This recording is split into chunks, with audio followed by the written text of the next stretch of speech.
What's up, my fellow scruffy looking nerf herders, and welcome to the Carbonite Chat. Today we're going to be going through all the ships and vehicles in Star Wars Rebels. We got 3 episodes left till the series finale, and I wanted to kind of cover some of the few ships and vehicles that are more specific directly towards Rebels, as there's a chance as it's closing out that we'll have, a good bit of battles, possibly, maybe not, you never know, but just in case of that, I wanted to cover some of those ships, detail some of their weaponing capabilities and shielding capabilities so that going forward you can know those for the last few episodes of Star Wars Rebels. So let's go ahead and get into that. First, we have the Tigh Defender Elite. Now, the obvious thing you see there is the 3 wings.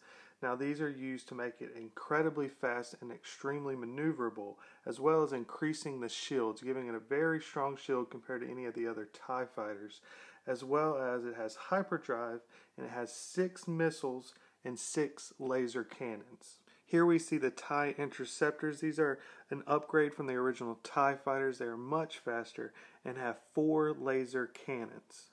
Next, we have the Imperial Patrol Transports. These might be my favorite design in all of Rebels. These are actually a makeover, though, of the Republic police helicopters from the Clone Wars. They have 2 turret laser cannons, 1 tail laser cannon, and 2 missile launchers.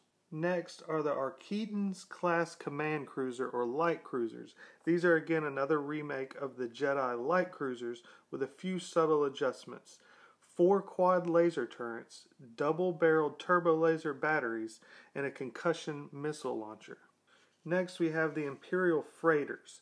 They are Corellian Gazanti class cruisers with modified shieldings, weapons, and engines. They have 1 dorsal twin laser cannon turret and 1 ventral heavy laser cannon turret. Next is the Imperial Troop Transport. These are used to move troops in or also can be moved locals out. They feature 2 forward laser guns and a dorsal twin laser turret. Next we have the ATDPs, which stands for All-Terrain Defense Pod. These are kind of an upgrade from the Clone Wars ATRTs.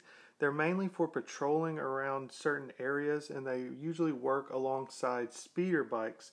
They're not very heavily weaponed for an AT vehicle, as they only have 1 Kyuzo MAD 38 heavy laser cannon.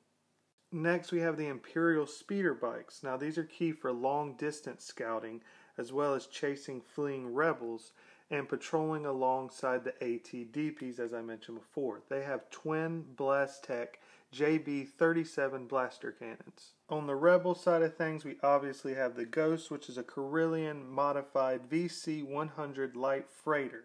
It doesn't have a cloaking device, but it has the ability to sensor scramble to hide from Imperials.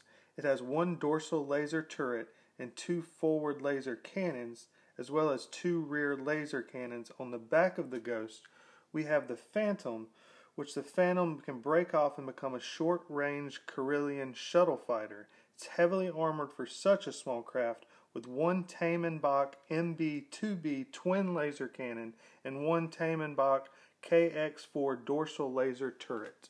We have the B-Wing, or ASF-01 B-Wing Starfighter, designed with the goal of delivering large amounts of firepower within a very narrow, agile profile. It features onboard ion cannons and proton torpedoes with advances in speed and gyroscopic rotating cockpit. It has 3 Armec SW5 ion cannons, 2 Jurhill SQD 1 NK high-intensity blasters, red snapper proton torpedoes, and composite beam laser. Next we have Vizago's Broken Horn, which is a modified Sea Rock Gazati class cruiser. It lacks the weapons, but it uses heavy shielding and powerful engines to be able to smuggle things, as it has a very large cargo.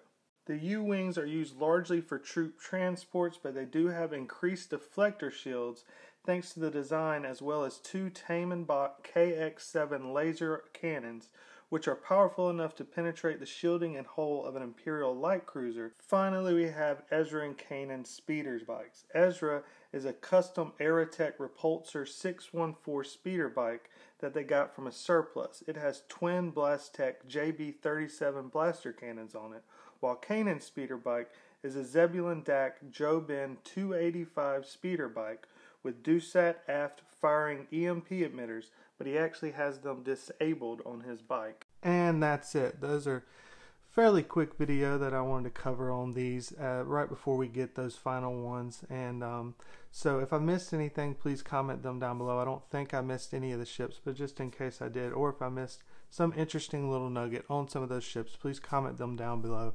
Look forward to talking to you about those. I'm still trying to make sure to get out all of the Easter egg videos and different things for Star Wars Rebels before the series finale comes.